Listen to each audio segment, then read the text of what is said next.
Buenos días a todos. Hoy vamos a empezar un tema muy interesante que es el tema de neoplasia. Yo siempre le digo a ustedes que en la única asignatura en donde ustedes van a descubrir cuáles son los pasos por los cuales se desarrolla un tumor a partir de una célula que previamente estaba normal y controlada, es con este tema. Es un tema que depende mucho de la biología celular, de conocer las vías de señalización, las vías de control de la división celular, del crecimiento celular. Entonces, va a meditar que ustedes repasen esos componentes a partir de la biología, ¿verdad? Para poder entender cómo ellos se alteran y entonces surgen las neoplasias. Yo sé que es un tema que tal vez para muchos de ustedes es completamente nuevo, pero vamos a ir poco a poco desarrollándolo. Es muy importante que utilicen los videos de apoyo que les he colgado en el aula y también los videos introductorios que les coloqué en el grupo. Son videos cortos de unos 15, 20 minutos en donde explica las generalidades de las neoplasias para poder luego entrar de lleno con estos temas. Vamos en las clases sincrónicas que vamos a tener, vamos a discutir sobre todo los rasgos moleculares de la carcinogénesis, o sea, cuáles son las mutaciones que llevan a que ocurra tal o cual cosa. Todo lo que tiene que ver con epidemiología de los tumores y con los rasgos, con los agentes carcinógenos. Recuerden que los vamos a trabajar individualmente y que la persona que le toque ese tema va a enviar la presentación grabada. Lo ideal es que nos la envíe lo más pronto posible esos grupos para que podamos ir complementando los conceptos. Bien, entonces este es un tema que es muy amplio, pero que sé que podemos ir discutiendo las cosas principales. Queda como responsabilidad de cada uno de ustedes ir a profundizar los temas en el libro de texto. Bien, el libro de texto es maravilloso porque explica paso por paso cada uno de los procesos y los va llevando desde la normalidad, o sea, desde la biología celular hasta la patología y la carcinogénesis. ¿Ok? Entonces, yo espero que disfruten el tema. Yo soy una apasionada de este tema, me gusta mucho y estoy a su orden con cualquier cosa que necesiten entender de otra forma o profundizar. Y yo voy a estar haciendo múltiples intervenciones a lo largo de la clase. Bien, entonces no le quito más tiempo. Vamos a comenzar con el primer expositor.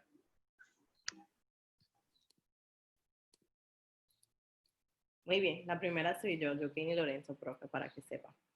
Muy bien, para comenzar tenemos que hablar sobre los temas que revisten el interés de todos los cánceres.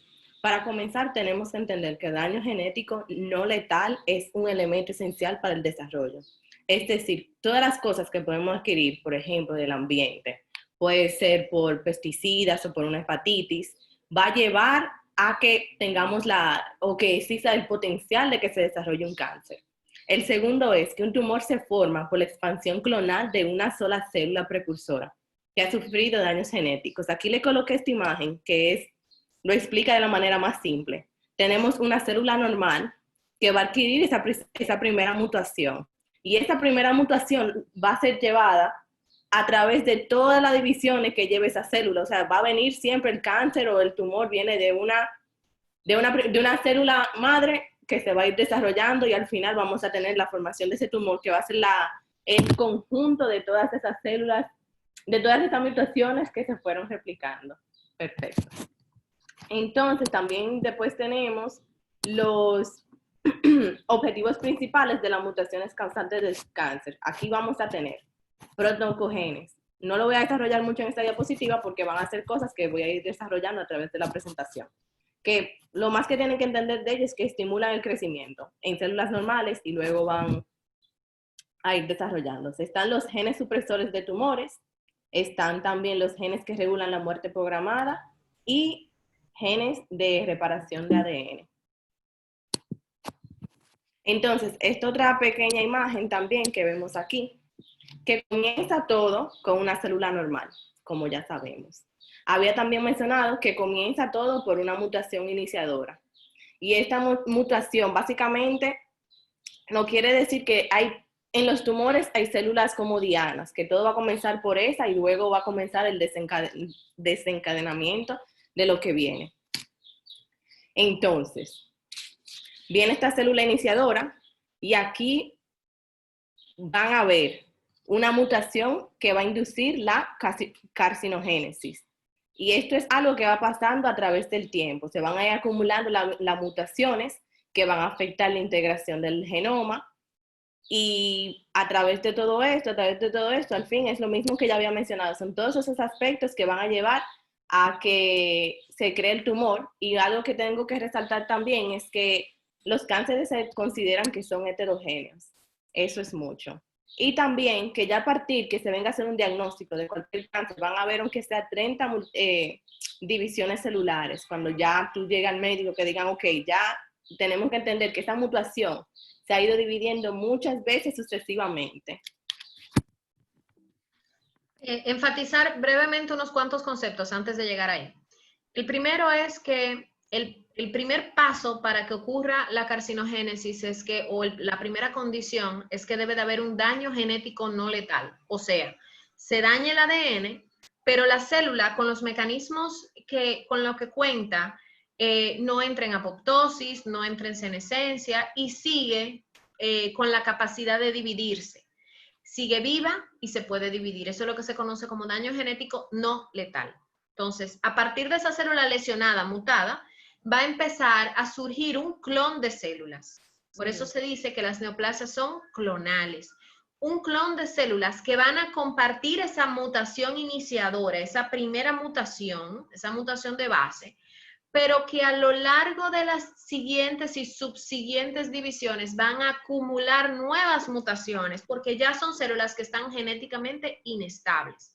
Y estas nuevas mutaciones le van a ir dando mayor competitividad para poder sobrevivir en el medio ambiente que se desarrollan. Y por eso, otro concepto importante es la heterogeneidad tumoral. ¿Qué quiere decir eso? Que en un tumor tú vas a encontrar células con mutaciones truncales, mutaciones de base, pero mutaciones adquiridas.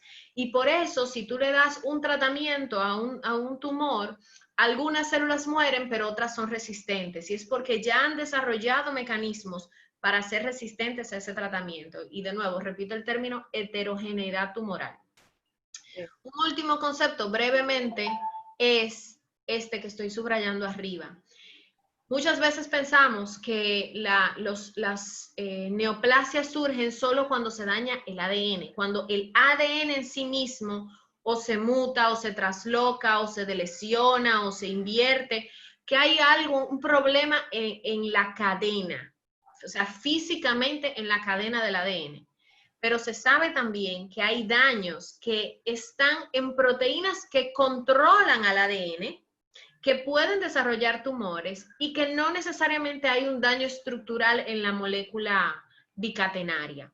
Y eso es lo que se conoce como epigenética. Para ponerle un ejemplo bien sencillo, imagínense que la histona, en donde se enrolla el ADN, no lo libere para que él se transcriba. Entonces, al no liberarlo, pudiera dejar de transcribirse genes que son importantes, por ejemplo, para frenar el crecimiento tumoral. Entonces, eso es un mecanismo epigenético, o sea que aparte del daño genético que sabemos muy bien que está asociado a tumores, también hay un daño o puede haber un daño epigenético. Y también están las metilaciones del ADN, donde básicamente, yo iba a mencionarlo en la próxima diapositiva un poco, donde se silencia la expresión génica de cualquier gen que quiera silenciar, exactamente. Entonces, lo interesante de eso, y ya para terminar esta parte del comentario, es que los cambios epigenéticos generalmente son modificables con dieta o con cambios en el estilo de vida. Así es que si nosotros, una mutación no la podemos modificar, pero un cambio epigenético sí. Si los podemos detectar, podemos tal vez revertir el riesgo de un paciente de padecer, por ejemplo, cáncer de pulmón o cáncer de colon. Bien. Sigue, cariño. Muy bien. Entonces, a ver, para comenzar entonces a desarrollar el tema en sí de la presentación, tenemos que hablar de los rasgos característicos del cáncer. Ello hay 10, y básicamente son características instintivas en el cáncer que son capacidades biológicas adquiridas durante el desarrollo de tumores. Son un principio organizador para racionalizar la complejidad de las enfermedades neoplásicas. Entonces, las adquisiciones que se obtienen en sí Yo tengo aquí otra segunda diapositiva, esa es la manera que van a ir apareciendo, son los 10 rasgos, y yo voy a comenzar con el mantenimiento de la señalización proliferativa. Entonces, Perdón, ¿qué pasó? vuélveme la ruedita. Tengo que mencionarle dos nombres importantes que yo necesito que ustedes se tatúen en su mente. Los dos investigadores principales que elaboraron esta rueda, esto que se ve tan simplista, pero que tiene tanta información Que no contenida. lo es para nada. No es nada simple, pero parece un juego de niños. Y esa es la idea. Ustedes saben que la mejor manera de explicar algo es de la forma más sencilla. Bien, entonces, los dos investigadores, los nombres que quiero que se tatúen en su cabeza son Hanahan y Weinberg. Son dos investigadores del mundo de la oncología que lo que buscaban era tomar un tema tan complejo, tan variado, con tantas implicaciones como los mecanismos de las neoplasias, no de una, no de dos tipos, de todas las neoplasias, no importa si era sanguínea, si era mesenquimal, si era epitelial, si era vascular, si era nerviosa, no importa. Todas las neoplasias, incluso benignas, y clasificar esos mecanismos en base a categorías. Y él decía, bueno, vamos a hablar de la categoría de los daños en los supresores de crecimiento, o la categoría de la angiogénesis, o la categoría de la metástasis. Entonces él se clasificaba todo el conocimiento que hay al momento en una de esas categorías, pero ¿con qué intención? ¿Con la intención de poner esto bonito? No, con la intención de que si tú conoces el mecanismo, tú puedes impactar en el tratamiento, porque tú puedes cortar la cadena. Entonces, si tú sabes que tal o cual tumor utiliza esta vía, y tú tienes un medicamento que tal vez te fue útil en otro tumor, en esa misma vía tal vez tú lo puedes utilizar. Entonces, en el PPT que hay en el aula, en el que yo desarrollé, ustedes van a ver ese mismo cuadro, pero por fuera hay categorías de tratamiento que se pueden utilizar o que están siendo evaluadas para cada una de esas categorías. Y esa es la utilidad de esto, de aparte de organizar conocimiento, también que nos sirva para impactar el tratamiento, para tratar de frenar el cáncer, que es, o sea, es una labor titánica. Bien, entonces, en el aula virtual, yo les coloqué muchos videos, generalmente cortos, de cada uno de esos hallmarks que les pueden servir a ustedes para entenderlos mejor. Bien, o sea, en el libro lo que se discute es el mecanismo en general y luego algunos genes que pertenecen a esa categoría, porque dentro de cada recuadro hay un sinnúmero de genes que controlan nuestro funcionamiento celular, que cada uno tiene una función que puede atribuirse a esa categoría. Y si ese gen está mutado en tal neoplasia, pues ya sabemos qué mecanismo utiliza esa neoplasia. Bien, ahora sí, arrancamos con el primero. Entonces, muy bien, para eso lo que tenemos que entender, la sombrillita que nos va a entender lo que está pasando, es que todos los tumores tienen la capacidad de proliferar sin estímulos externos, en general a consecuencia de la activación oncogénica. Entonces, básicamente que todo se va a comenzar a reproducir y no va a haber ningún control de eso porque van a haber muchas mutaciones, pero vamos a ir desarrollando. Entonces, lo primero que tenemos que entender es la autoeficiencia de las señales del crecimiento oncogénico. Entonces, las oncoproteínas son favorecedoras del crecimiento celular. Los protooncogenes en sí, ya yo lo había mencionado, pero estos son los favorecedores del crecimiento. Ellos codifican factores de crecimiento, receptores de los factores de crecimiento, transductores de las señales de los factores de crecimiento y los factores transcripcionales. Entonces, de los protooncogenes llegamos a los oncogenes por una mutación que ocurre en él. Entonces, se generan mutaciones de los protooncogenes y estos oncogenes van a codificar diferentes proteínas. Estas proteínas y los genes ya en sí van a fomentar el crecimiento celular y obviamente llegaremos a un cáncer. Cuando hay esa multiplicación o división de células muy rápido avanzadas, llegamos a un cáncer. Pero también tenemos las oncoproteínas, que estas inducen el crecimiento celular de una manera que ya no es normal. O sea, estas son vienen de la oncoproteínas, entonces sí vienen defectuosas, por así decirlo. Y entonces también se han asociado mucho, se dice que estas aceleran la replicación de la célula y del ADN. Entonces sabemos ya, vamos a hablar un poco más adelante del ciclo celular y por qué eso va a ser de suma importancia. Recalcarles algo. Los proto-oncogenes son genes normales de nuestra célula. Es una categoría de genes en los cuales hay una diversidad de genes que se encargan de hacer que la célula se divida, que crezca, que produzca, que viva, que genes del metabolismo, genes de la mitocondria, genes de los retículos, o sea, todos esos genes que hacen que la vida sea posible en la célula son proto-oncogenes. Ahora, si uno de esos genes, que digamos que son los aceleradores de la célula, si uno de esos genes se muta, el acelerador se va a quedar pisado. Ese es el mejor ejemplo. Y la célula se va a dividir rápido, va a crecer rápido, va a tener un metabolismo acelerado, todo rápido. Bien. Entonces, un proto-oncogen mutado se llama un oncogen. Ustedes saben que en las células las cosas suceden porque hay un gen que eventualmente produce una proteína y esa proteína es como el brazo ejecutor, ¿verdad? Entonces, proto-oncogen produce proteína. Un oncogen, que es un proto-oncogen mutado, produce una oncoproteína. Y esa es la que es la encargada de que todo esté más acelerado de la cuenta. Exactamente, gracias. Entonces, aquí tenemos una imagen. Esta imagen en sí la voy a explicar bien brevemente porque es básicamente el primer paso de lo que estamos hablando. Entonces, para comenzar primero vamos a hablar de los factores de crecimiento. En una célula normal tenemos factores de crecimiento y también tenemos los receptores de los factores de crecimiento. Perdón, se me fue. Perdón. Entonces, normalmente necesitamos que el factor de crecimiento se una al receptor de crecimiento.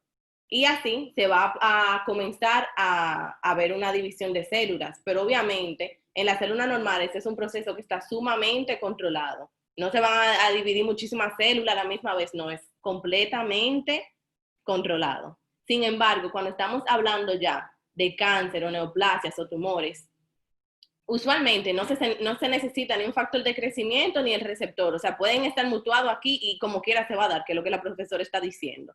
Puede comenzar esa replicación celular rápidamente por muchas cosas. Una de las cosas que lo va a activar es el RAS. Y el RAS tiene diferentes vías de activarse, pero una de ellas son las ciclinas.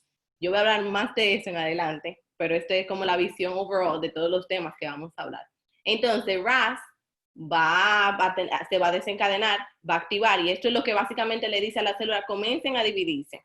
Rápido, rápido, rápido.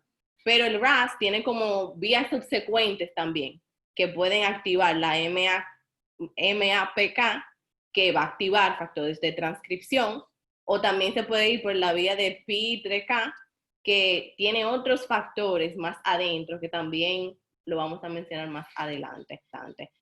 Pero también tenemos que entender, que ya la profesora lo mencionó brevemente anteriormente, que cuando hablamos de la neoplasia existe como la selección darwiniana. Básicamente, que todo lo que le haga más daño, o sea, el survival of the fittest, vamos a decirlo así, lo que haga más daño en el caso de la neoplasia es lo que va a permanecer en el sistema.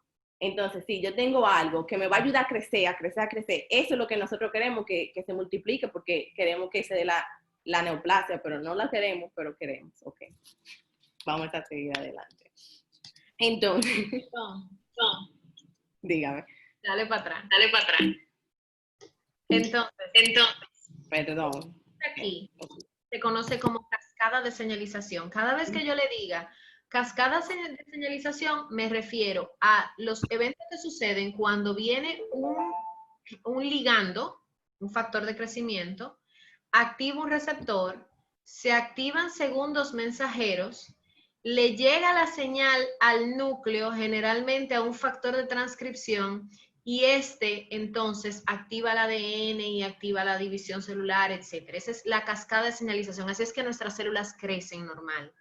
Lo que muy bien explicaba Joaquín es que cualquiera de estas moléculas, de estas proteínas, que obviamente son producto de un gen, cualquiera de ellas puede hacerse independiente de su señal, de su control.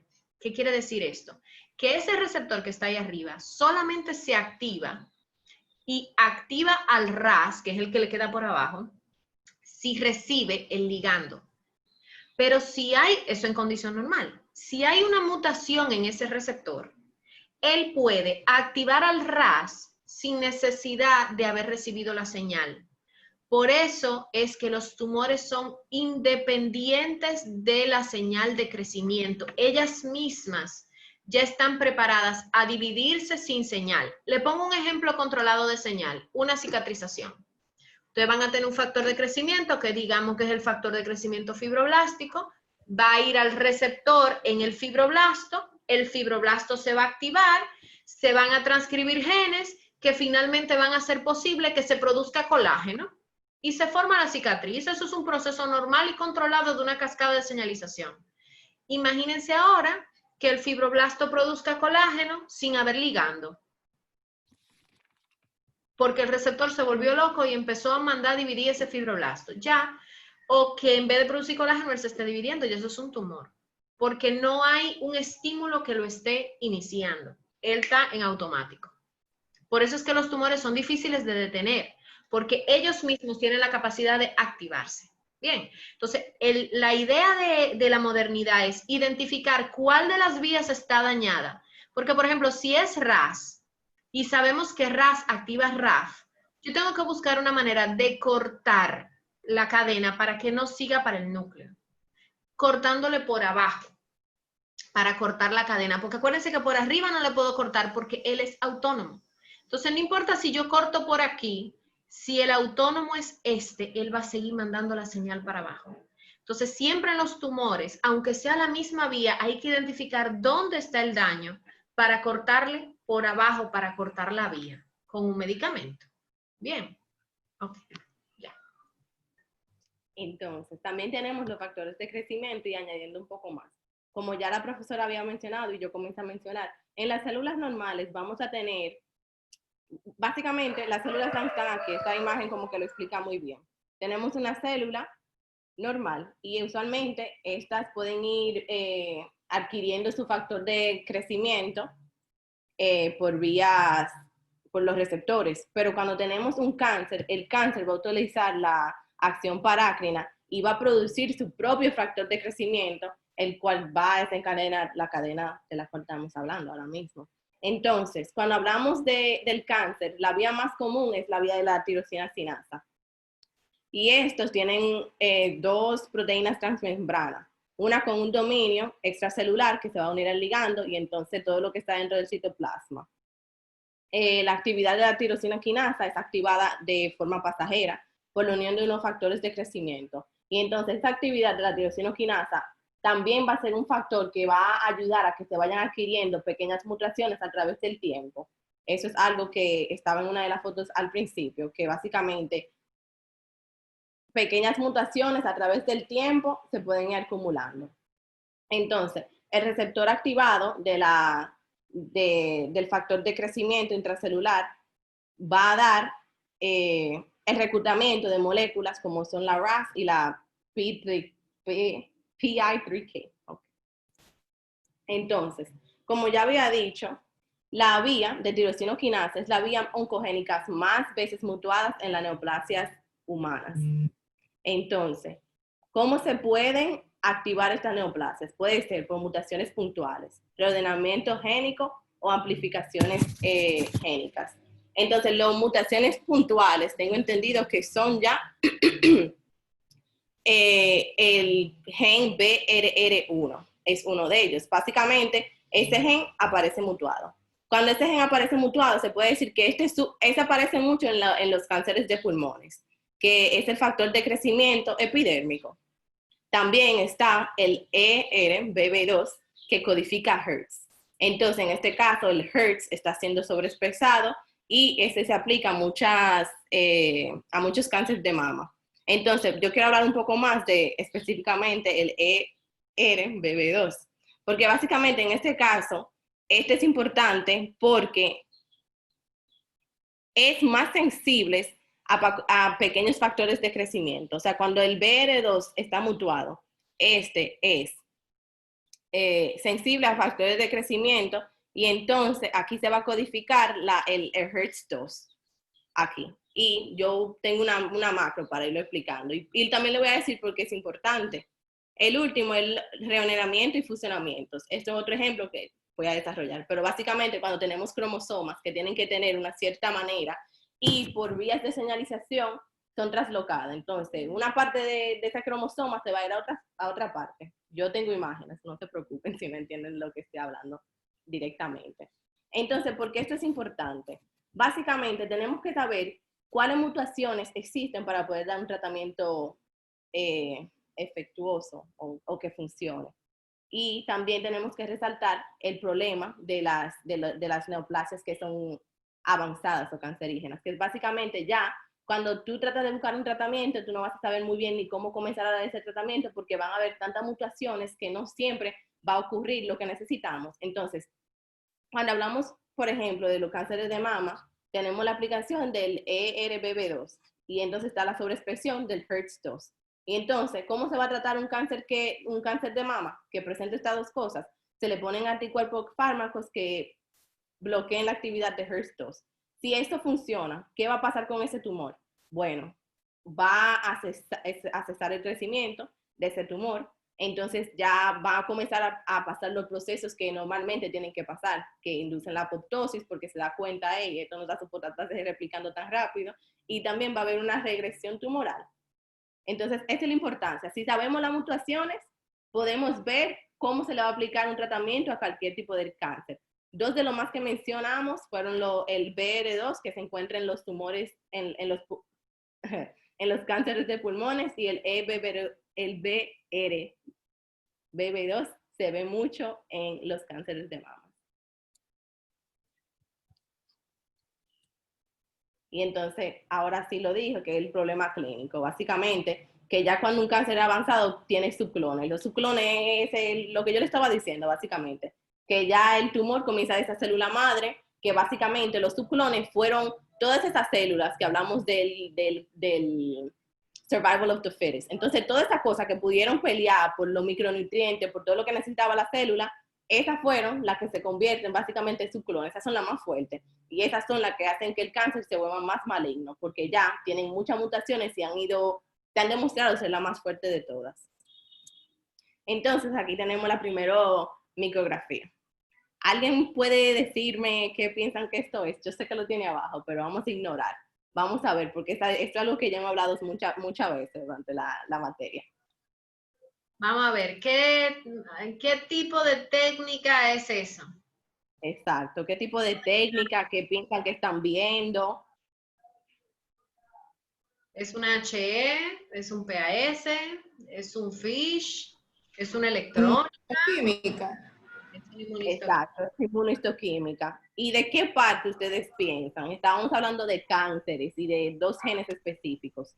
¿Se parece un tumor o se parece otra cosa? ¿Un tumor de pulmón o se parece otra cosa que yo mencioné? Bueno, ahí La mama. estamos tirando un poco a lo hondo porque no hemos visto todavía histología de tumores, pero Exacto. digamos que no nos recuerda a nada de lo que hemos visto en histología. Bien, vemos que hay tejido desorganizado, hay nidos de células que estamos viendo que se tiñen, digamos que es tumoral, muy bien, y digamos que es de mama. Ok, sí. Exactamente. Entonces, estas dos son micrografías. Es el mismo ejemplo. Y básicamente aquí tenemos la mutación del BRE2.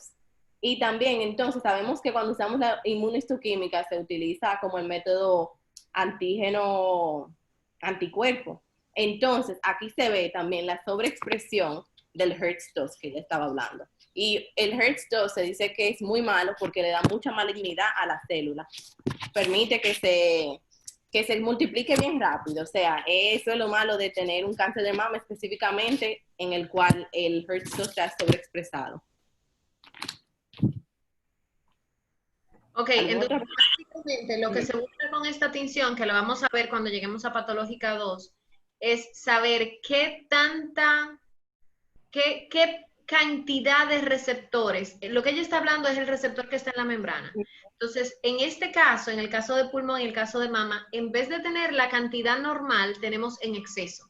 Y al haber muchos receptores, entonces vamos a tener mucho espacio para ligando y eso va a hacer que la célula se divida más rápido, porque tiene más recursos. Estamos viendo que las fotos también se ven bien, o sea, que adquirieron mucho ese color. Y mientras más intenso y más color tome, uno puede decir, o sea, se categoriza como del 1 al 3, fue lo que yo tenía entendido. Entonces, esta micrografía en sí es como 3 más, o sea, es demasiado. Exacto. Entonces, si ustedes se fijan, la tinción está alrededor de la membrana. Y eso es porque el receptor está alrededor de la membrana. Es un receptor de un factor de crecimiento que está en la membrana plasmática. Y ahí mismo está el color. Vamos a seguir. Muy bien. Entonces, yo para poder explicar este próximo poco, lo puse en una tablita que yo misma creé, porque son conceptos bien complicados y es como lo que yo estaba diciendo al principio, aquella fotico, lo traté de glosar de una manera que entendiera.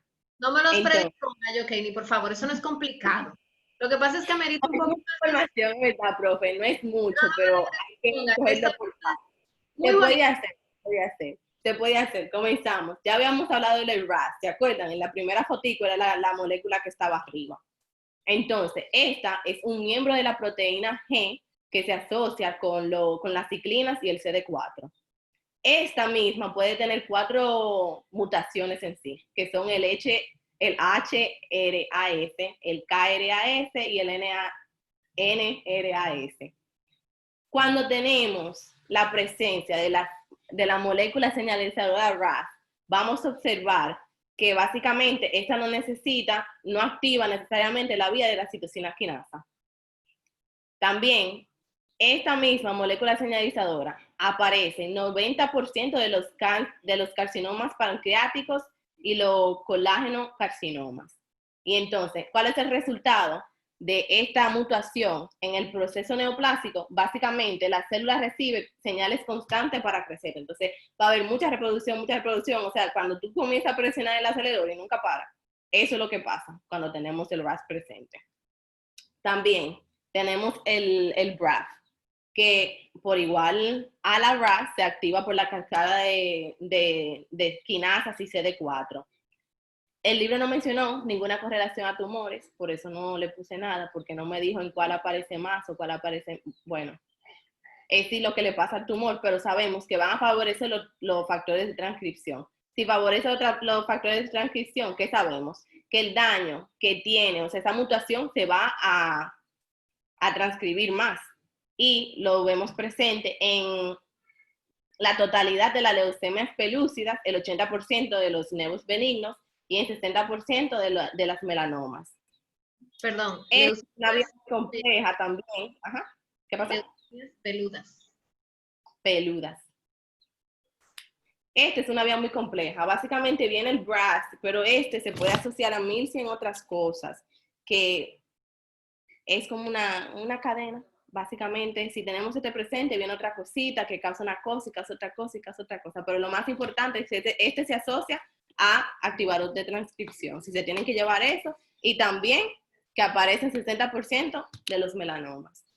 Después tenemos la vía del PI3K. Entonces, esta es la mutación básicamente nos va a dar ganancia de función y también va a activar la cascada de las sinasas y los CD4. Entonces, este puede tener múltiples sustratos. Entonces, vamos a suponer que este es el PS3K. Este puede unirse al mTOR, que es activado por el AK3. Es lo que estoy diciendo, que vienen muchas cosas incluidas en ese. Y cada cosa va a dar diferentes cosas en el organismo. También está el VAR y el PTEN.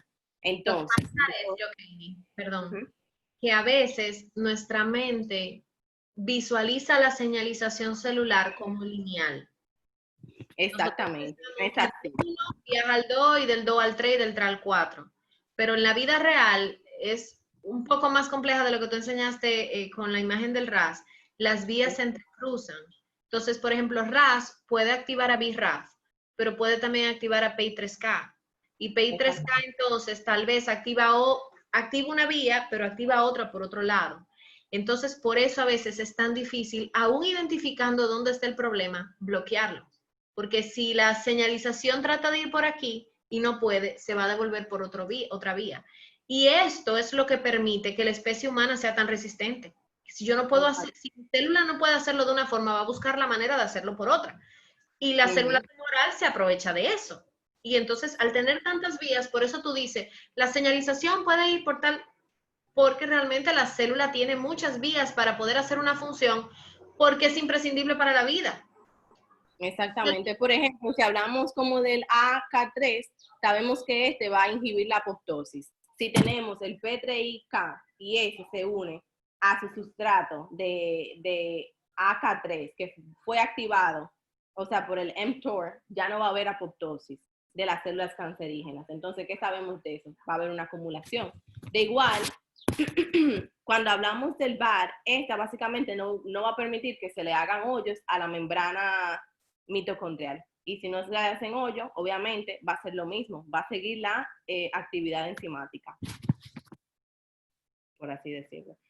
Y también, por último, resaltar que cuando tenemos esta molécula señalizadora, la PI3K, esta aparece en 30% de los carcinomas de mama. Quiero comentarte algo. Sí. Para aclararte un poquito acerca de esto. Tú mencionabas ganancia de función, ganancia de función. Sí. Los oncogenes se caracterizan porque ganan función. Me refiero a que tú tienes, normalmente heredamos de papá y mamá una copia de cada, o sea, de un alelo del gen, ¿verdad? Entonces, cada gen tiene 2 alelos. Tú heredas una de papá y una de mamá. Con esos 2 alelos, tú tienes X cantidad o producción de proteína. Cuando un protooncogen se convierte en oncogen, su función está aumentada. Puede ser que produzca más cantidad de proteína o que la proteína sea más activa. Por eso se dice que todos los oncogenes, como un factor característico de ellos, es que ganan función. Era lo que yo le decía, los oncogenes son los aceleradores. Para que el carro vaya más rápido, tú le das más profundidad al acelerador, o sea, tú lo pones a ganar velocidad. Eso es un oncogen. Ahora, ¿qué pasa con los supresores? Los supresores pierden función, son los frenos. Entonces, cuando tú veas que dice tal gen con ganancia de función, automáticamente tú dices, es un oncogen. Porque ese es su trait, su rasgo característico. Gana función porque tienen 2 copias y hay una que se dañó y ahora está más activa. Bien. Entonces, por eso es que tú vas a ver que eso siempre se repite. Ganancia de función, ganancia de función, ganancia de función. Exacto. Ok. Entonces, bien. Ahora vamos a ir como cambiando un poco. Ustedes se acuerdan que yo le dije que hay alteraciones que no son asociadas a la tirosinosinasa ni a los receptores, que básicamente era lo de translocación. Entonces también hablé de la leucemia, y dije que esto aparece mucho en la leucemia mieloides. Entonces, esto es lo que pasa. Usualmente tenemos una cromosoma 9 que se ve de esta manera. Y tenemos la cromosoma 22 que aparece de esta manera. Vemos que está un poquito más grande y esta tiene esta partecita aquí que es un poco más grande. Cuando viene la translocación, básicamente como hacen un swap, entonces se cambia la parte de la cromosoma 22, se pone en la cromosoma 9. Y la parte del cromosoma 9 se va a la 22. Y entonces ya no están asociados, o sea, los locus que tienen, aquí vemos que hay un cambio de locus. Entonces, usualmente esta partecita, el oncogen ABL se asocia con el locus BCR, pero cuando se cambió, ya ahora se asocia con otro diferente, a otro locus diferente. Y eso es lo que va a cambiar, eso es lo que va a causar como el daño, va a cambiar, porque ya no estamos en lo normal, se cambió la función, por más decirlo, pero eso es lo que básicamente significa una translocación. Y eso causa, usualmente, siempre está presente cuando vemos la leucemia. Eso es importante porque a veces solamente pensamos que un daño genético puede ser por mutación. Y a veces nos vida que pueden haber traslocaciones. Entonces, lo que pasa aquí es que cuando se trasloca de un sitio a otro, en este caso, la porción que se trasloca sin su región reguladora. La reguladora se queda allá, él se trasloca y se va a colocar en un gen al lado del punto de activación de ese gen. Así es que le están dando candela porque ya él no tiene el stop lo dejó allá y aquí tiene un go constante. Y entonces eso hace que la célula se divida. Bien, eso se llama una traslocación con ganancia de función. Exactamente, que fue lo que hablamos un poco. Entonces, también hablamos brevemente de los factores de transcripción. De esto, básicamente, lo que tenemos que sacar, o lo que voy a mencionar de esto, van a ser los MIC o los MAC, que es una vía de protoncogenes, y esa es la vía más común que vamos a ver afectuada. Esta es la más importante para el crecimiento celular y la supervivencia de actividad celular. Básicamente va a activar, como ya había dicho, este aceleramiento de crecimiento. Entonces, cuando hablamos de el MIC, se encuentra primordialmente en tumores de linfocitos T y B y también en algunos carcinomas de mama, colon y pulmón. En ese también ocurre lo mismo que ya habíamos hablado. En este caso, aquí tenemos el linfoma de Burkitt, que básicamente tenemos la cromosoma 8 y la cromosoma 14. Es lo mismo que pasó en la leucemia. La parte del cromosoma 14 se va a translocar a donde esté el 8 y la parte del 14 se va a la... Bueno, hacen el swap, ustedes entendieron, ¿verdad? Como que esta partecita se mueve al cromosoma 14 y la del 14 se va para el 8. Y es básicamente lo mismo que dice la profesora, ocurre lo mismo, se pone al cambiarse, ya no tiene la señalización de parar, siempre va a ir como en crecimiento, sigan creciendo. Es básicamente lo mismo. Entonces, ¿por qué este es importante? Básicamente, el MAC son como las células dianas o lo más importante que participan en la progresión del ciclo celular.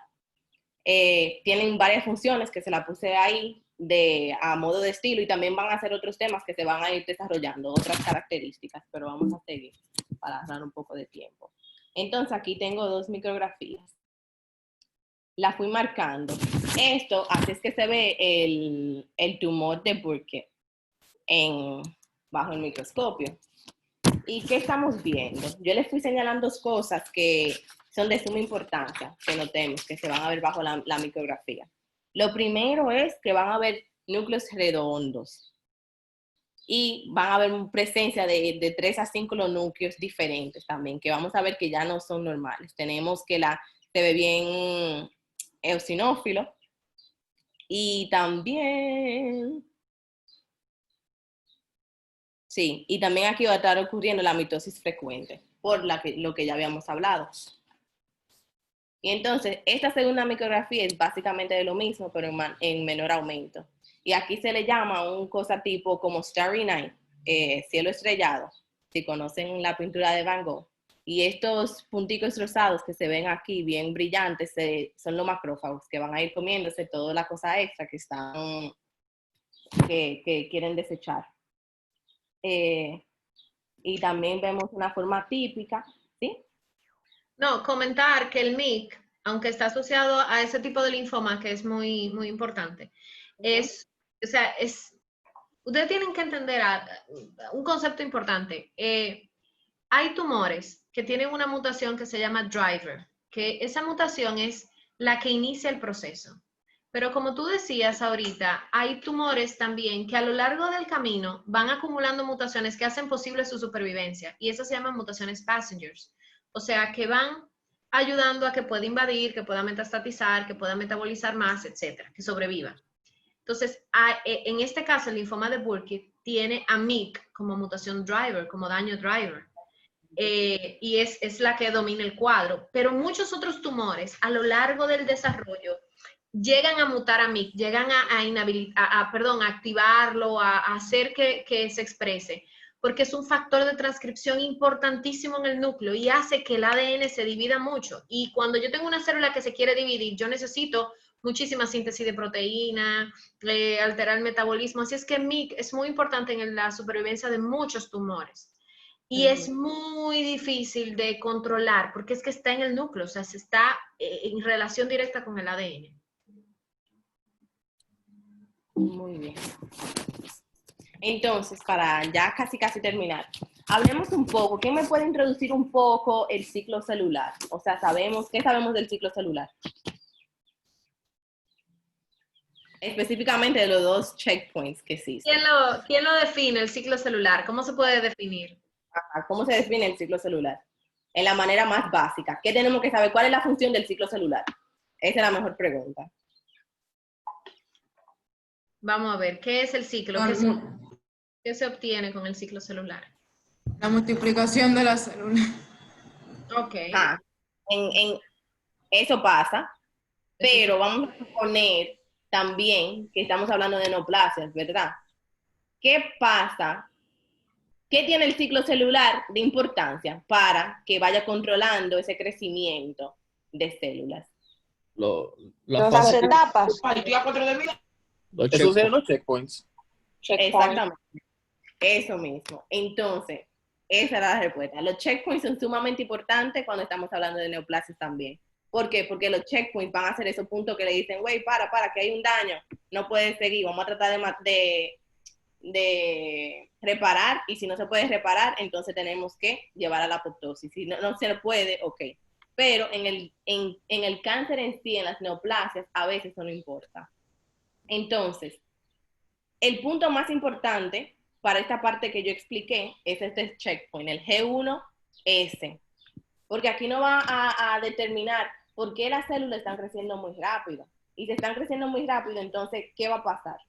Si este checkpoint se pasa, va a comenzar la acumulación de todas esas celulitas que tienen su mutación y se va a producir un cáncer. Entonces, estas son activadas por mutaciones, son mutaciones de ganancia de función, como ya lo habíamos dicho, o sea, que van a acelerar ese proceso de cosas y son activadas por las ciclinas y la CD4. También hay que mencionar el punto G2M. Ese punto, básicamente, no permite que se lleve a la mitosis o que se siga reproduciendo. Entonces, hay 2 mutaciones que pueden ocurrir, la de ganancia y la de pérdida de función.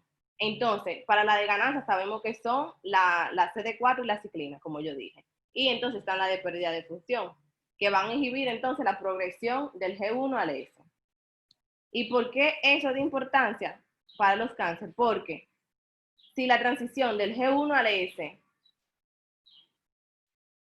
si ese paso no ocurre, entonces va a haber un crecimiento tumoral. Pero, o sea, no se detiene la célula. Cuando la célula no se detiene, no se detecta el daño, entonces sigue el ciclo celular y comienza la multiplicación rápida. Rápida y con problemas genéticos. Y con problemas genéticos. Porque era su mutación. Y eso es básicamente lo que hemos dicho. Y entonces también que hay 2 genes supresores, que son el RBY y el TP3, que van a codificar proteínas que van a inhibir la progresión de ese G de la etapa, o sea, del checkpoint G1. Perdón, el RB, que es el retinoblastoma, el gen del retinoblastoma, que lo vamos a ver a continuación, y el P53, que ustedes saben que es el guardián del genoma. Exacto. Y entonces aquí yo le puse algunos recursos para que lo vean también, adicionales a lo de la profesora. No sé si quieren que yo pare o lo puedo seguir pasando la diapositiva, como quiera mi compañera Jenny. Quiero que la pase. Quiero comentarles algo. En su libro de texto hay una tabla que yo sé, da miedo, pero es básicamente el resumen de todo lo que ella dice.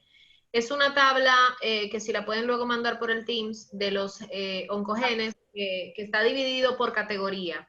Primero te dice cuáles son los ligandos, cuáles son los factores de crecimiento, los receptores de crecimiento, cuáles son los señalizadores, los segundos mensajeros, cuáles son los factores de transcripción.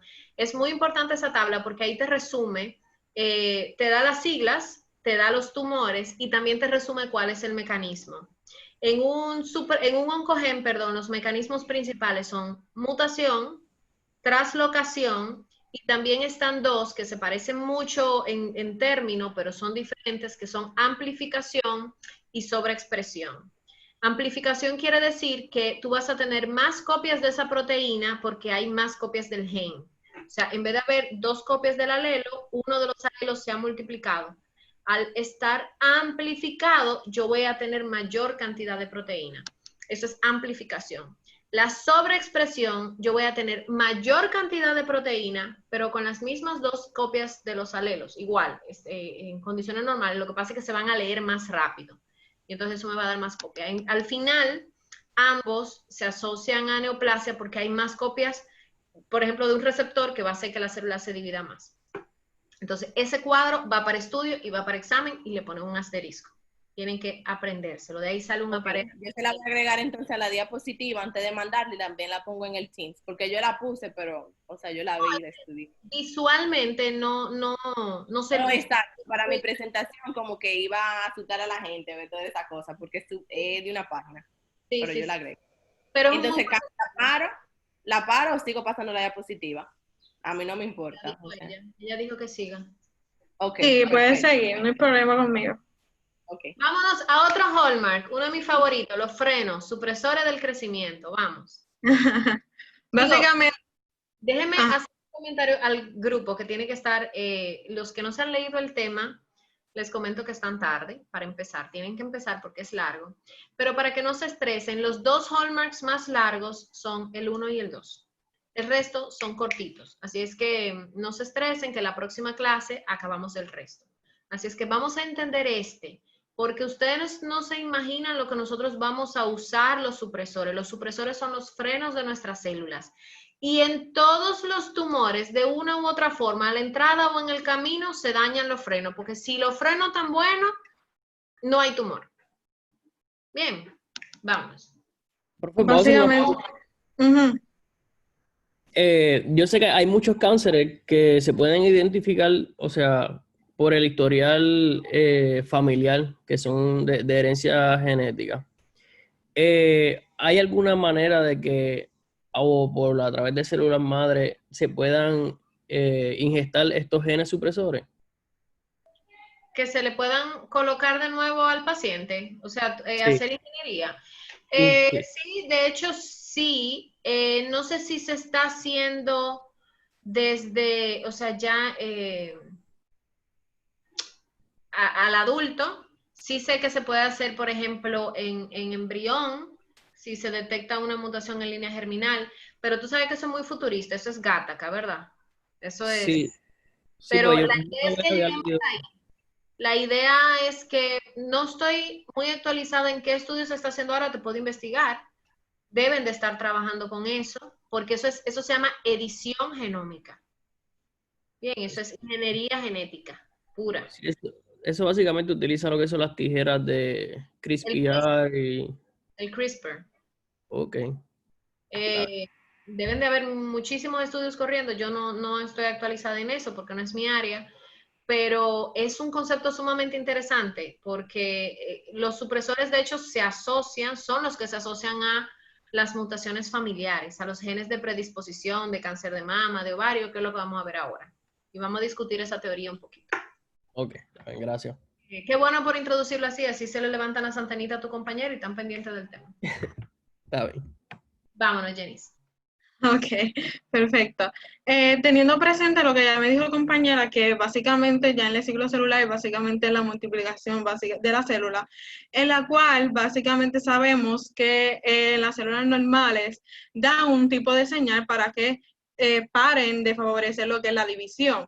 Básicamente ya en lo que es las células cancerosas van a ignorar este tipo de señal y por lo tanto vamos a definir lo que es el genes supresores de tumores, que básicamente es un tipo de gen que produce una proteína supresora de tumores que ayuda a controlar lo que es la multiplicación, dando así que las mutaciones debido a lo que sea un cambio de lo que es el ADN, donde va a conducir lo que es cáncer. Por eso anteriormente esto también se le denomina como anti-oncogenes, básicamente, donde vamos a tener lo que son las proteínas supresores, donde básicamente estas crean una red de puntos de regulación que impide lo que es el crecimiento descontrolado. Por lo tanto, sabiendo esto, los genes supresores de tumores, estos se encuentran en células normales y su función básicamente es inhibir la proliferación celular excesiva, donde, como dijo ya la profesora, van a frenar básicamente la proliferación celular. Siguiente. Dando así, dentro de lo que va a dar se dieron unos tipos de investigaciones, que uno de los primeros que se descubrió dado a un síndrome familiar, que es el gen de eritoblastoma RB, que básicamente este es un tipo de gen de herencia autosómica dominante, donde este tipo de gen va a afectar lo que son los tejidos de la retina del ojo. Dado a esto, se le domina lo que es una hipoptosis de oncogenia de Knudson, si no me equivoco, es así. Perdón, hipótesis. Hipótesis, disculpa. Donde se dice, donde también como los dos golpes o lo que son los dos patrones que se dan lo que es el gen de eritoblastoma, la eritoblastoma. Siguiente. Dado a esto, lo que es para cómo se produce lo que es la eritoblastoma, básicamente va a ser una mutación de golpe de los dos tipos de anelos de la gen de RB, donde se va a encontrar el cromosoma 3q14. En casos familiares, básicamente, en lo que son los niños van a heredar lo que es una sola copia de afectuosa de gen en una línea germinal de lo que va a ser un gen normal, que se le denomina el primer golpe. La segunda, básicamente, surge cuando el anelo RB normal muta de ribosoma y como consecuencia da una mutación somática espontánea, dando así lo que es el segundo golpe. Por lo tanto, el segundo golpe básicamente va a resultar lo que es algo inevitable, que es una pequeña fracción de lo que son los ritoblastos, que básicamente va a afectar lo que es la línea germinal, dando así una representación de la ribostoma unilateral y bilateral. Dado a esto, tenemos que en los casos de esporádicos, los anelos de RB normales deben de experimentar lo que va a ser una mutación de somática del mismo ritoblasto, que son los dos golpes. O sea, tienen que estar presentes los dos. Dando a esto, Denise, dame una pausa. ¿Tú tienes ahí el dibujito que tenía Robbins? Donde estaba la celulita y la mutación. no lo puse. Anda. Joaquín, ¿tú tienes el libro abierto ahí que lo podamos poner rápidamente? Si no, Sí, déjame buscárselo, profe. Yo estoy abriendo. Deme un segundo. pausa la grabación para no hacerla muy larga en este punto. Un segundo para ponerle una single page y darle el zoom. Bien, entonces, a mí me gusta mucho ese cuadro para explicar la hipótesis de Knudson. Quiero que presten atención porque esto lo vamos a usar muchísimo, muchísimo. Y además, eso es lo que ayuda a que ustedes entiendan qué es un cáncer familiar y qué no es familiar. ¿Ok?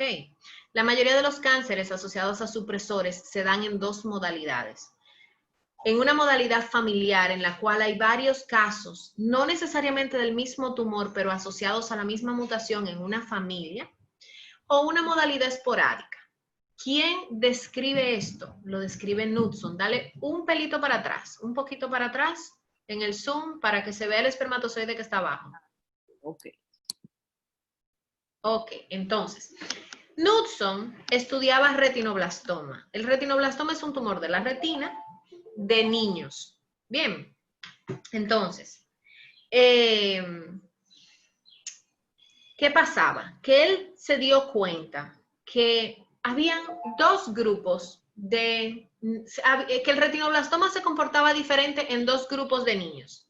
Él podía ver que había un grupo de niños, que es este de aquí arriba, en el cual el retinoblastoma generalmente era unilateral, que eran niños con un poquito más edad, o sea, más viejitos dentro de la infancia y que en la familia no había ningún otro caso. Y eso los agrupó en un ladito, ¿verdad?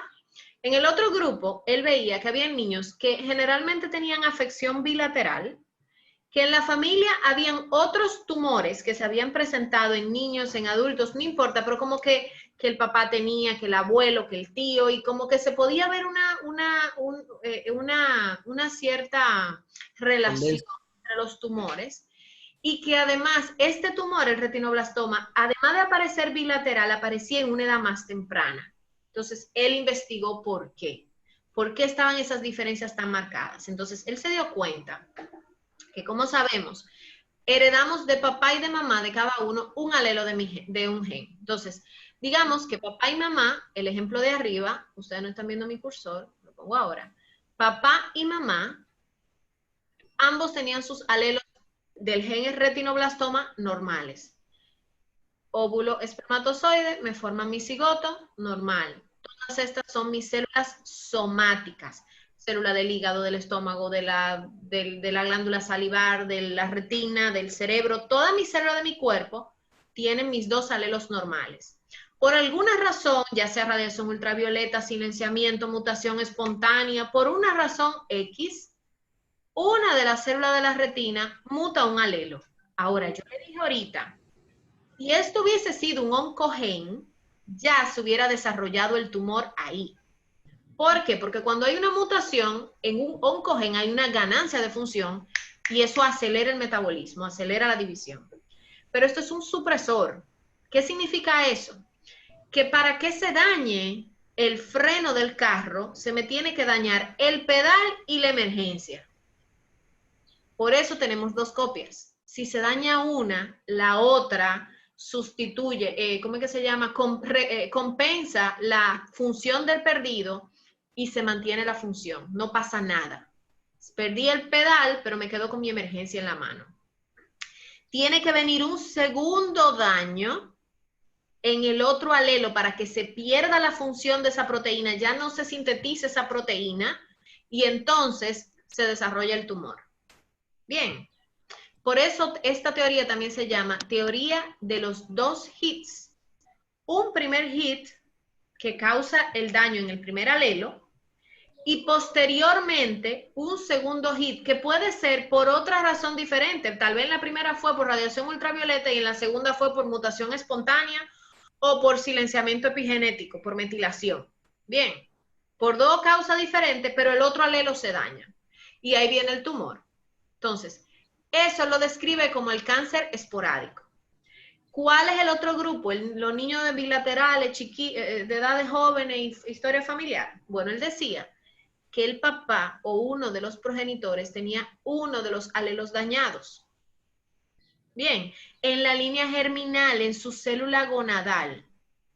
De ahí viene que cuando se fecunda el cigoto tiene un alelo normal y un alelo dañado.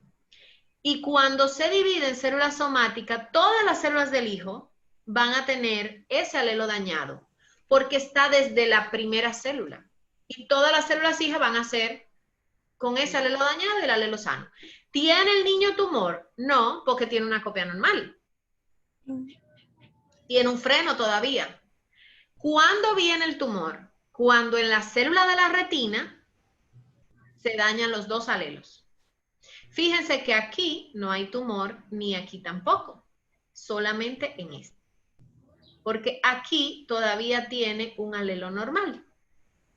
Ahora, ¿qué pasa? Que como ya él tenía un alelo dañado, más temprano, ¿cómo le digo? Se puede identificar el tumor más rápido porque ya él viene con un defecto de fábrica. Ya nada más necesita que a esa célula le ocurra un hit adicional, que generalmente va a ocurrir mucho más temprano que en los pacientes que necesita que después de la vida tenga un hit y después otro hit. ¿Me doy a entender? Es como que, imagínense dos personas, una que nace con 100 pesos y otra que nace con 50. El que nace con 50 tiene dinero para comprar, pero se le va a acabar el dinero más rápido que el que nació con 100, porque el que nació con 100 tiene más capacidad de aguantar, primero que se quede con 50 y después que va a 0. Bien, el que nació con menos dinero cae más rápido en la pobreza. Por ponerle un ejemplo que me acabo de inventar. No sé si me doy a entender. Entonces, los supresores, no importa el tipo de supresor de angiogenia, proapoptóticos, que son supresores, los genes que meten a la célula en la apoptosis son supresores porque matan a la célula. Los genes que disminuyen el metabolismo, los genes que bloquean la mitosis, los genes que reparan el ADN, todos esos son supresores y todos se adscriben a la hipótesis de Knudson o la teoría del doble hit. Repito, en los oncogenes, con un alelo dañado ya tenemos ganancia de función. Con los supresores tienen que dañarse los dos alelos para perder la función. Es un mecanismo de reserva de nuestro cuerpo. Bien. Y para que esos dos hits se puedan dar, tú puedes tener dos formas. O tú naces con un alelo dañado y adquiere el otro hit a lo largo de la vida, o naces con tus dos alelos normales y adquieres los dos hits a lo largo de la vida. Diferencia, que el que ya tenía un alelo dañado, ese tumor lo va a presentar antes. Le voy a poner un ejemplo más fácil, porque tal vez con el retinoblastoma, como todos son niños, no se entiende. BRCA1 es un supresor, es un reparador del ADN. ¿Qué le pasó a Angelina Jolie? Angelina Jolie nació con una copia del BRCA defectuoso, pero tenía una buena. Cuando se hizo la prueba genética, le dijeron, usted tiene X porcentaje de que a lo largo de su vida, usted va a desarrollar cáncer de mama. ¿Tenía ella cáncer de mama? No. Ella lo que tenía era un alelo dañado, pero ya se sabe que con la mutación que ella tenía, tal porcentaje desarrolla cáncer de mama. Bien, pero no solo cáncer de mama, también cáncer de páncreas, también cáncer de ovario, si es hombre, también cáncer de próstata. Entonces, ¿por qué existe eso? Porque en todas las células de tu cuerpo está el mismo alelo dañado, porque tú lo heredaste de un padre. Vino en tu cigoto. Y tú también lo vas a tener en tu gónado, o sea que se hereda a los hijos, a la descendencia. ¿Se entendió eso? ¿Se entendió, Knudson? ¿Seguro? Entonces Sí. yo les recomiendo que lo detallen como si tuvieran que ponerlo como en un párrafo de menos de 20 líneas. ¿Me entendieron? Sí, un poco. El mejor ejemplo, ponme la tablita de arriba para enseñarla.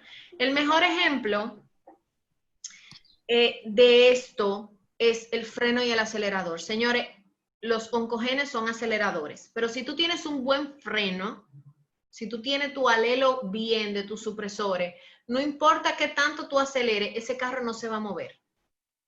Para que aparezca un tumor, tú tienes que perder el freno y algún oncogen aparecer y pisarte el acelerador. Entonces, es un equilibrio entre oncogenes y supresores.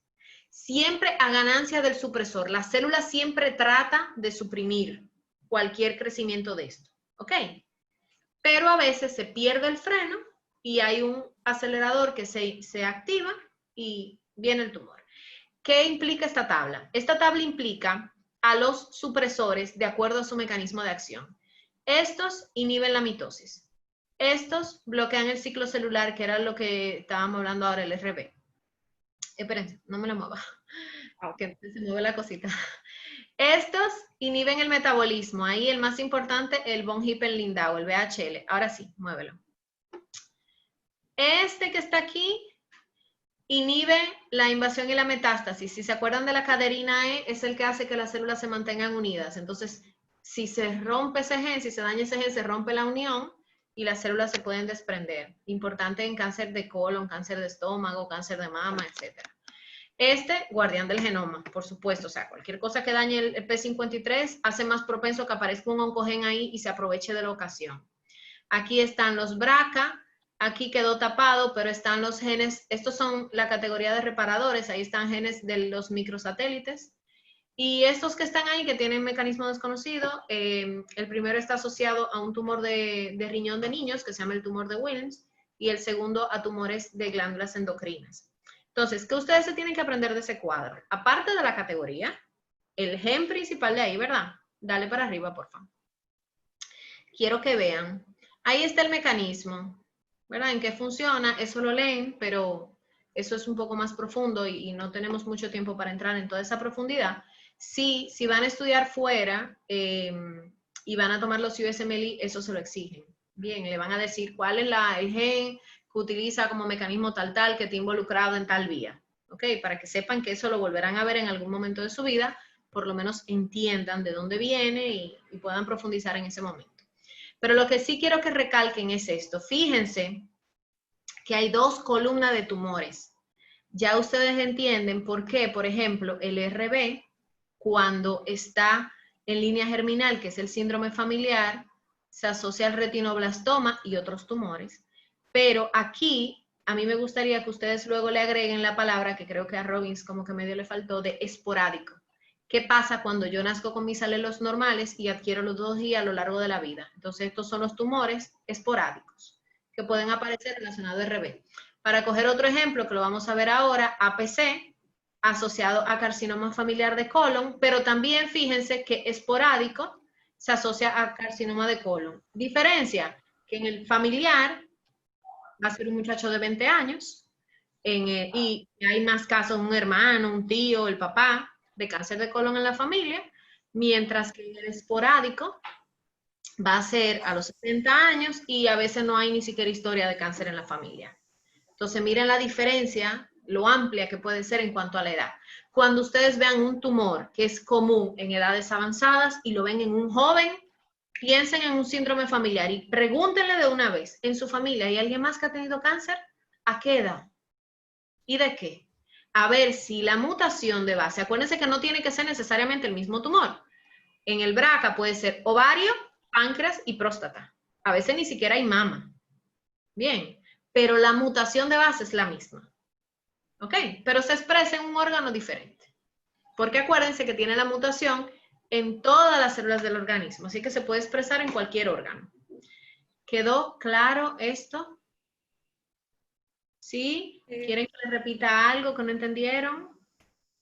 Ahora yo creo que Janice va a empezar a hablar de cada uno de estos, o por lo menos los últimos 15 minutos. Voy a hablar de un poquito más del mecanismo de que sucede retinoblastoma y de la P53 y de la APC. Emanuel, vi que te desmuteaste. ¿Tienes una pregunta? No, fue que se la había desmuteado. Más o menos viste con lo que me preguntaste ahorita de los síndromes familiares, cómo tiene que ver todo con esto, ¿verdad? Sí, en el esquema está bastante claro. La idea, si yo sé que en una familia hay una mutación, la idea es que con ingeniería genética, con el CRISPR, yo pudiera corregirla. No sé si estamos a ese nivel todavía de la tecnología, sé que eso es bastante nuevo. Y sí sé que CRISPR se está usando en algunos tumores, sobre todo leucemias, para ponerle ese supresor que se le ha dañado. Pero, de nuevo, podemos buscar los artículos porque no estoy muy actualizada en eso. Yo había leído sobre un caso de VIH, de un ensayo que se hizo de cómo funcionaba el CRISPR y lo que hicieron fue que, si mal no recuerdo, lograron eliminar el VIH como tal, el virus. Otra pregunta, ¿se puede considerar como herencia, por hablar un poco de genética, autosómica dominante o autosómico recesivo? Sí, en su libro dice, más que herencia, dice que los genes supresores se consideran genes recesivos, porque necesita perderse ambos alelos para que se exprese la ausencia de la proteína. Sin embargo, los oncogenes se consideran genes dominantes porque con uno que se dañe ya se expresa el daño. O sea, ya tú vas a tener la ganancia de función. Bien, entonces en el libro cuando habla de esos términos de genes dominantes y genes recesivos se refiere a eso, más que a herencia. Generalmente en la hipótesis de Knudson, fíjate que tú heredas una sola copia. dañada. O sea, que sería una herencia recesiva. Pero cuando en el capítulo te hable de eso, de dominante y recesivo, más que a herencia como la que conocemos, la ley de Mendel, es más sobre la potencia que tiene ese gen para expresarse cuando un alelo está dañado o si necesita los dos, como en el caso de los supresores. Ok. Vámonos, Jenice. Siguiente.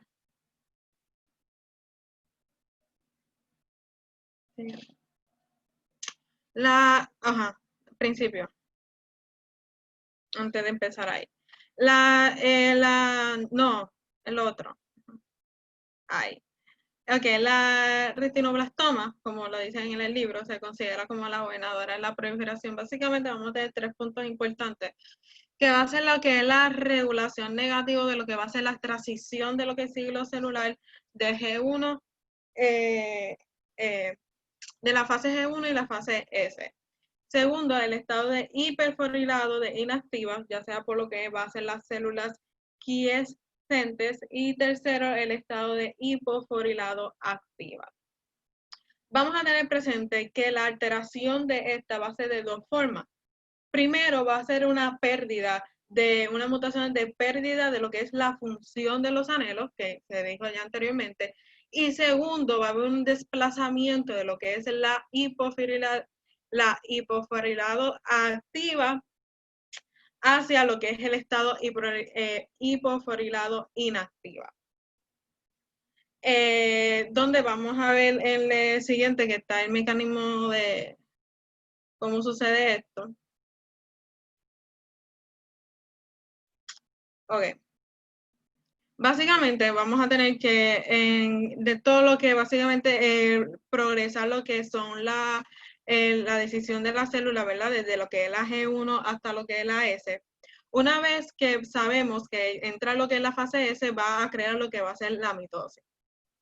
Cuando hay altos niveles de lo que va a ser de los niveles complejos, como vemos ahí de inhibidores de lo que es la CDK4, que es la ciclina D, la CDK6, ciclina D y la CDK2, ciclina E, que estas van a lo que van a determinar la hipofosforilación y la inhibición de la retinoblastoma. Haciendo así, liberando lo que va a ser los E2F, donde va básicamente impulsar las expresiones de requeridos para lo que es la progresión hasta lo que va a ser la fase S. Que ahí vimos lo que puede ser cuando hay una inhibidores de crecimiento, donde hay 4 tipos que tenemos que tener presente en los genes, con los 4 genes que van a regular lo que es la hipofosforilación, que básicamente lo que ya dije anteriormente, que es la RB, la CDK4 y lo que es la TGF-beta, que es el factor de crecimiento de transformante beta. Básicamente, dentro del primero, que hay una inhibición de crecimiento, dependiendo de estos factores, va a estimular lo que son inhibidores de CDK, que es la P16, y se inactiva, básicamente. Se inactiva. ¿Te puedo ayudar, porfa? Sí, porque... Ok, yo te voy a dejar... No está complicado. Necesita esfuerzo para entenderse. No se me predisponga, que eso es muy bonito. Y después que se entiende, se coge así. Es muy bonito. Miren qué es lo que pasa. Y con esto creo que terminamos ahora porque ya tengo el tiempo encima. Miren qué es lo que pasa. El RB es la puerta de entrada al ciclo celular. Imagínense físicamente una puerta que está cerrada. La célula, su estado basal es que la puerta esté cerrada, porque la división celular, como ahorita mencionamos, es aquel proceso ordenado de pasos que se tiene que llevar a cabo para que la célula se divida. Bien, ordenada es la palabra clave.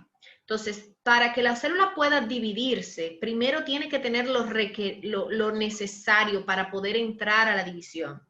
Tiene que tener un genoma correcto, tiene que tener la suficiente proteína, la suficiente carga energética, tiene que tener el factor de crecimiento que le diga te tienes que dividir, para evitar que una célula se divida en un momento que no se necesita. Entonces, quien tiene esa primera puerta, ese primer stop, porque hay varios a lo largo de, Joaquín mencionó también otros puntos, pero quien tiene ese primer stop es el RB. El RB es una proteína, producto del gen RB, que su función es inhibir físicamente, o sea, bloquear, apretarla, otra proteína que es el E2F, que es el que está como una flechita. El RB es el que está alrededor, que es este.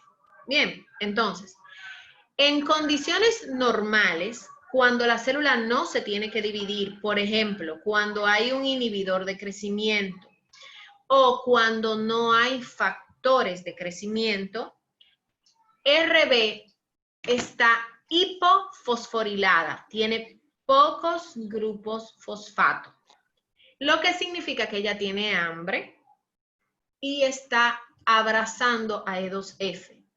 Por lo cual, E2F, que es un factor de transcripción, la función de él es unirse al ADN y arrancar a que se transcriba. Cuando está agarrado al RB, no puede unirse al ADN y no hay transcripción. Hasta ahí vamos. Esa es la función normal de RB. ¿Cuándo se abre la puerta? Cuando hay un factor de crecimiento o no hay inhibidores de crecimiento, entonces se van a activar unas ciclinas que van a fosforilar a RB. Le van a poner muchos grupos fosfatos. Y RB se da una hartura. Y suelta a E2F, porque ya no tiene hambre. La soltó. Bien, esos términos son míos. Mariel Pacheco, copyright, por favor. Entonces, eso no lo va a encontrar en Robbins. Entonces, RB lo suelta y E2F sale libre, se une al ADN y empieza la transcripción. Bien. Cuando se muta RB, ¿qué pasa? Que pierde la capacidad de inhibir a E2F. Y E2F está libre y está entonces activando el ciclo celular todo el tiempo. Eso lo RB mutado pierde la capacidad de inhibir a E2F. Ya, es como si estuviera constantemente hiperfosforilado. Eso es todo. ¿Preguntas? Ok, sigue Janice. ¿Dónde vemos a RB mutado? Cambia de slide. Ah, bueno, RB se ve mutado en el retinoblastoma, en algunos sarcomas sobre todo, y acuérdense que puede ser familiar y puede ser esporádico. Vámonos con otro supresor, pero yo creo que aquí paramos la clase, que se lo prometí. Vamos con el P53. Bien, entonces voy a frenar la clase aquí. Vamos a parar el video.